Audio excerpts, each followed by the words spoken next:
A paz do Senhor, meus amados irmãos em Cristo. É com muita alegria que nós vamos comentar aqui mais uma lição da nossa Escola Bíblica Dominical, lição de jovens e adultos, terceiro trimestre de 2020. Nós estamos estudando os princípios divinos em tempos de crise, a reconstrução de Jerusalém e o avivamento espiritual como exemplo para os nossos dias. Lição de número 7, que será ministrada no dia 16 de agosto de 2020. Título da nossa lição: o povo de Deus deve separar-se do mal. Eu acredito que é de conhecimento de todos que isso é uma exigência de Deus, a separação do seu povo daquilo que não presta, do mal. Porém, no decorrer da história, nós vemos que muitas vezes o povo de Deus deixou de separar-se do mal, e isso trouxe consequências nefastas para o povo de Deus. Vamos definir aqui primeiramente o que é o povo de Deus, ou melhor, quem é o povo de Deus. Na antiga aliança, o povo de Deus era a nação de Israel. Na nova aliança, o povo de Deus é a igreja de Cristo. Então, o povo de Deus, na antiga aliança, Israel, e na nova aliança, a igreja de Cristo, deve separar-se do mal.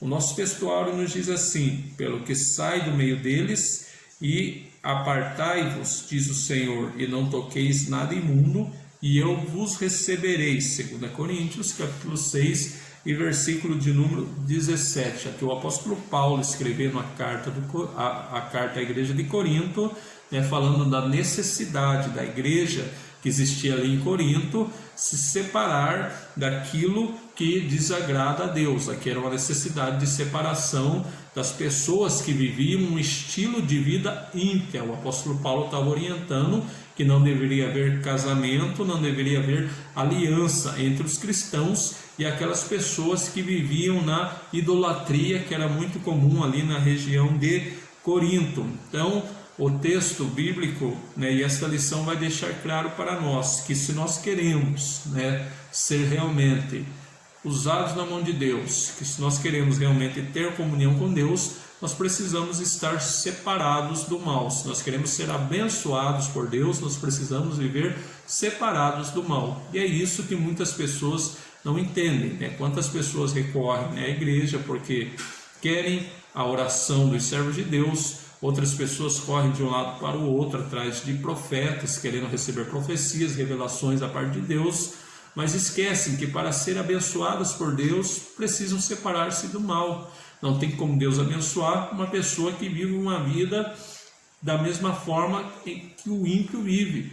Como que Deus vai abençoar uma pessoa que está vivendo no adultério? Como que Deus vai abençoar uma pessoa que não quer largar a prática do homossexualismo, a prática do estelionatário, as práticas que desagradam a Deus? É preciso separar-se, é preciso santidade na vida, para que Deus nos abençoe, para que nós tenhamos a comunhão e a presença de Deus que nos garante a vitória. A verdade prática: o mundanismo na igreja corrompe os bons costumes e extingue a santidade. O mundanismo, ele enfraquece a igreja, porque ele afasta a presença de Deus da igreja. O diferencial da igreja é a presença de Deus. O que garante a vitória da igreja é a presença de Deus.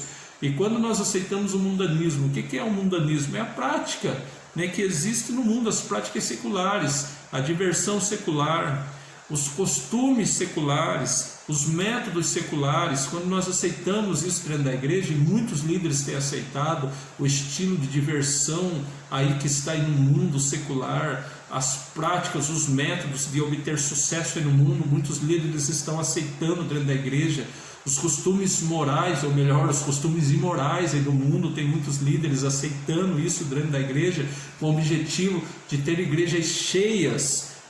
Eles negociam os princípios da palavra de Deus, e isso é uma chaga para a igreja, porque ela acaba com os bons costumes da igreja, extingue a santidade e, consequentemente, extingue a presença de Deus. Quando nós olhamos lá para o livro de Ezequiel, nós temos uma revelação da parte de Deus para Ezequiel. Deus revela que a glória de Deus ela vai se afastando progressivamente do templo de Jerusalém. E quando Deus leva Ezequiel para contemplar o que existia lá no templo de Jerusalém, Deus mostra para ele que os sacerdotes estavam envolvidos na idolatria, né? Eles tinham pintado lá nas câmeras que existiam no templo, tinham pintado lá todas as formas de ídolos. Então eles deixaram o mundanismo entrar dentro do templo e a glória de Deus se afastou de Jerusalém. Jerusalém mais tarde foi destruída. E assim é com muitas igrejas, né? Muitos líderes, no afã de ter grande número de pessoas dentro da sua igreja, tem deixado que o mundanismo entre lá dentro. Isso enfraquece a igreja, né? Porque afasta a presença de Deus. A nossa leitura bíblica em classe está no livro de Esdras, capítulo de número 2, versículo de número 59 até o versículo de número 62, capítulo 4, versículo 2 até o versículo 2 e 3, capítulo de número 6, versículo 2 e 4. O livro de Esdras, ele relata o momento em que os judeus deixam o cativeiro babilônico e retornam para a terra de Jerusalém.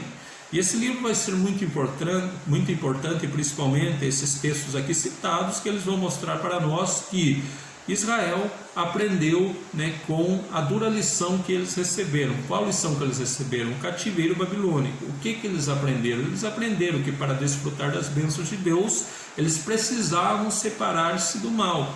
Esses judeus que estão voltando para a terra de Jerusalém, eles entenderam que uma das causas do sofrimento deles, da destruição da cidade de Jerusalém, o cativeiro babilônico, foi que eles não haviam se separado do mal. Isso começa quando eles saem lá da terra do Egito, liderados por Moisés, tem todos aqueles milagres de Deus, a travessia do Mar Vermelho, mas eles não se separam do mal, não se separam daquelas pessoas ímpias que ali existiam.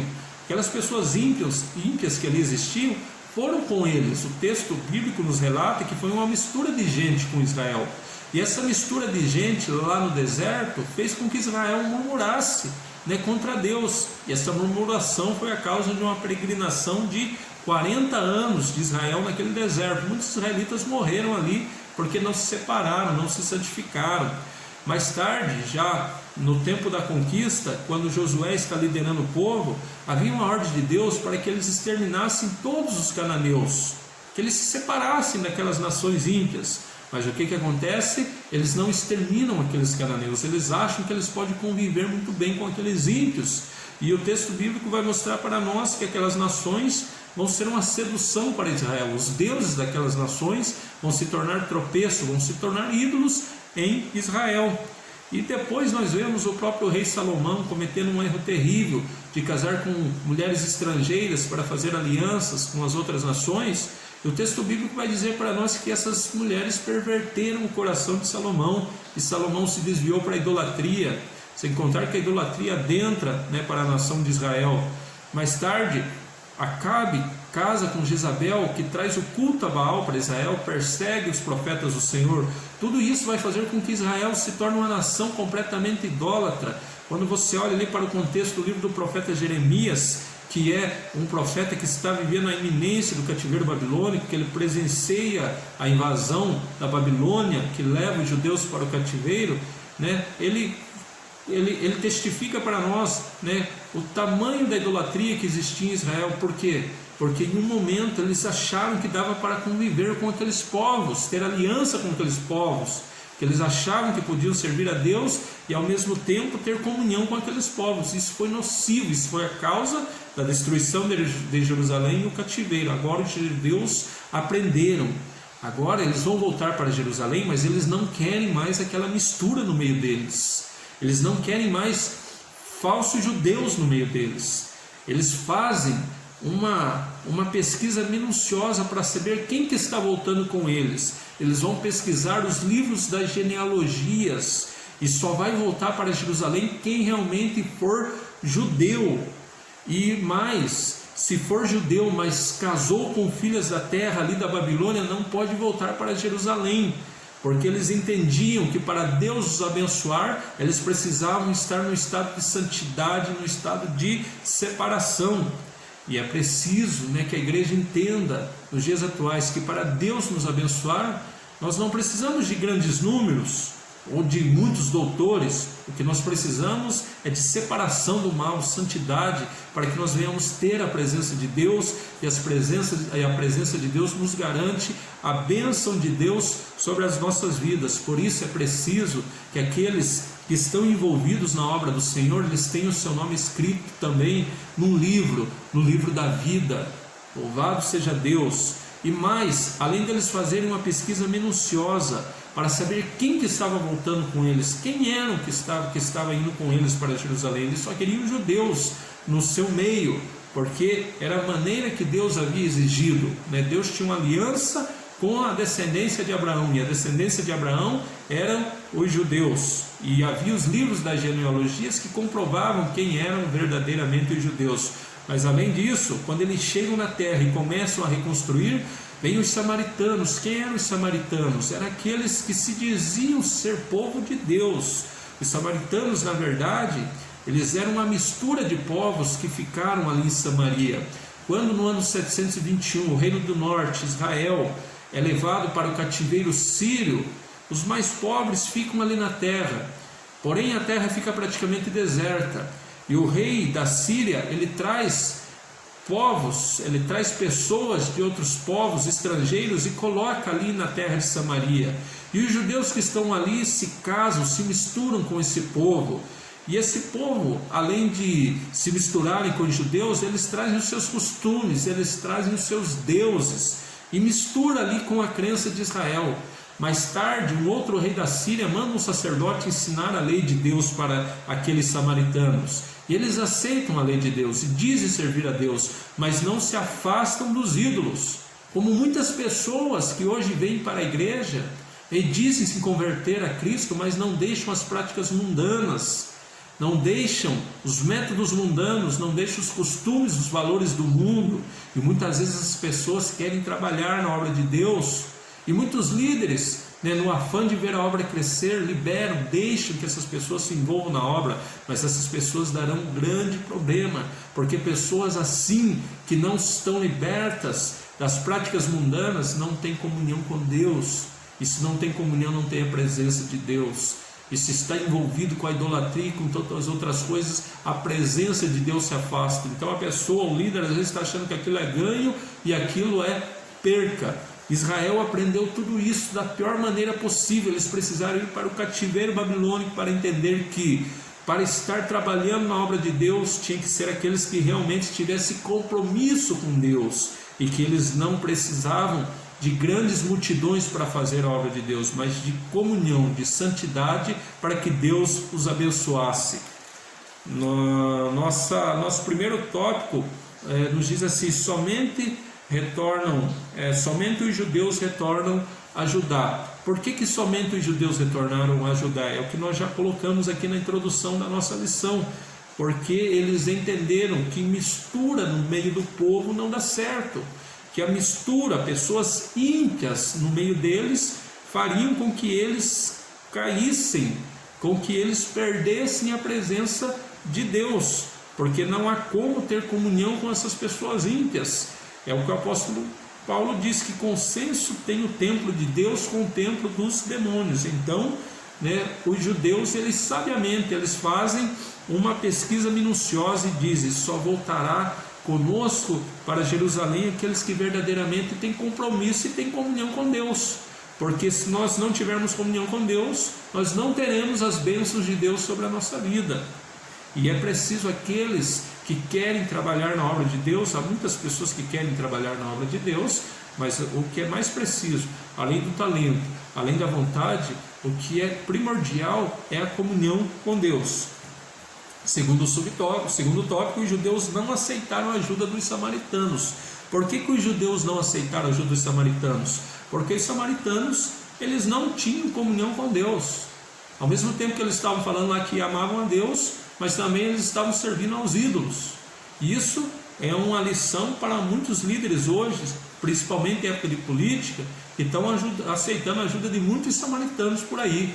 Pessoas que dizem servir a Deus, mas ao mesmo tempo aí estão de joelhos, aí para os ídolos, louvando aos ídolos, e tem muitos líderes, muitos pastores aceitando a ajuda desse tipo de gente na obra. E quando, né, você aceita a ajuda desse tipo de gente, você afasta a presença de Deus. Os judeus entenderam que se eles aceitassem a ajuda dos samaritanos, automaticamente a presença de Deus seria afastada daquela obra. E aí o que os samaritanos propuseram? Que as filhas deles se aparentassem, né, com os filhos de israelitas e vice-versa. E os israelitas não quiseram isso, porque a Bíblia, né, ela deixava claro para os judeus que os judeus deveriam se casar entre eles, né, como no Novo Testamento a Bíblia orienta que o cristão se case com o cristão, tá? Caso contrário, se chama-se jugo desigual. O que acontece no jugo desigual? Quando você olha o que aconteceu com Salomão, né, jugo desigual, né, as mulheres lhe perverteram o coração. O que aconteceu com o rei Acabe? Né? A Jezabel trouxe a idolatria e Acabe acabou se convertendo à idolatria. Então, esse tipo de união é abominável diante de Deus, raramente irá dar certo. E aí o que acontece? Quando, né, os samaritanos não têm a sua cooperação aceita e a proposta de casamento misto não aceita, eles se revelam como inimigos de Israel. O mundo, ele sempre é inimigo da igreja. Embora ele tente criar amizade com a igreja, embora ele tente, o mundanismo tente adentrar dentro da igreja, o mundo ele não passa de inimigo da igreja, e é isso que ele é. No terceiro tópico, Deus exige santidade do seu povo. Princípio básico para Deus operar no meio do seu povo: santidade, tá? Eu vejo muitas vezes, né, pessoas dizendo: olha, para Deus operar, nós temos que capacitar, nós temos que fazer isso, fazer aquilo, e fazer eventos, e fazer campanhas. O que Deus precisa, o que precisa para Deus operar é santidade, é separação, é o que está retratado aqui para nós. Os judeus, quando eles retornaram, para Jerusalém, eles conseguiram reconstruir o templo mesmo em tempos difíceis. Eles conseguiram reconstruir o muro mesmo em tempos difíceis. Por quê? Porque eles resolveram separar-se daqueles povos ímpios, separaram-se do mal, santificaram, e Deus operou no meio deles. Quando Josué, foi entrar na terra prometida, Deus apareceu para ele, e falou com ele. E o que Deus exigiu, e ele passou para o povo? Santidade: santificai-vos, porque amanhã fará o Senhor maravilha no meio de vós. E nesse tempo da conquista de terra de Canaã, ele teve uma derrota doída. Derrotou a poderosa cidade de Jerusalém, mas foi derrotado por um povo insignificante da cidade de Ai. Por quê? Porque havia um ali que não santificou a vida, Acã catou, em vez de obedecer a Deus, obedeceu a sua cobiça e guardou aquilo que o Senhor disse que era maldição: a capa babilônica, 200 ciclos ali de prata e uma cunha de ouro. E aquilo foi a causa do fim de Acã, e aquele pecado de Acã trouxe miséria, trouxe derrota para toda a nação de Israel. Entenda, quando um líder, ele, por interesse, de crescimento, de expansão da sua igreja, ele aceita no seu meio pessoas que não têm comunhão e compromisso com Deus, ele acaba prejudicando todo o corpo de Cristo. O 4 da nossa lição: devemos manter uma vida de separação do mal. Os judeus mantiveram-se separados dos samaritanos. Isto foi a causa então do êxito, deles concluírem a construção do templo e os muros de Jerusalém. É porque eles entenderam que mais do que um grande exército ou muita gente para os ajudar, o que eles precisavam era de santidade, para que Deus pudesse trabalhar através da vida deles. A Bíblia mostra exemplos de servos de Deus que duvidaram se valia a pena manter a linha de separação do mal. A Bíblia cita dois exemplos. O caso de, na verdade a lição cita dois exemplos, o caso de Asaf no Salmo de número 73, que ele se vê impressionado pela prosperidade do ímpio, mas quando ele entra no templo, ele entende que melhor é separar-se do mal e servir a Deus. E em Malaquias ele registra a conversa de servos do Senhor, que fala que é inútil servir a Deus, mas Deus diz que é um memorial diante dele, das obras dos justos. Bênçãos acompanham os que vivem conforme a vontade de Deus. Quer ter uma vida abençoada? Separe-se do mal e viva em santidade. Este é o segredo da bênção de Deus na vida do crente: separação do mal, vida de santidade. Deus abençoe a vossa vida. Se você gostou da aula, curte aí, dá um clique no canal. Até a próxima, se Deus assim nos permitir.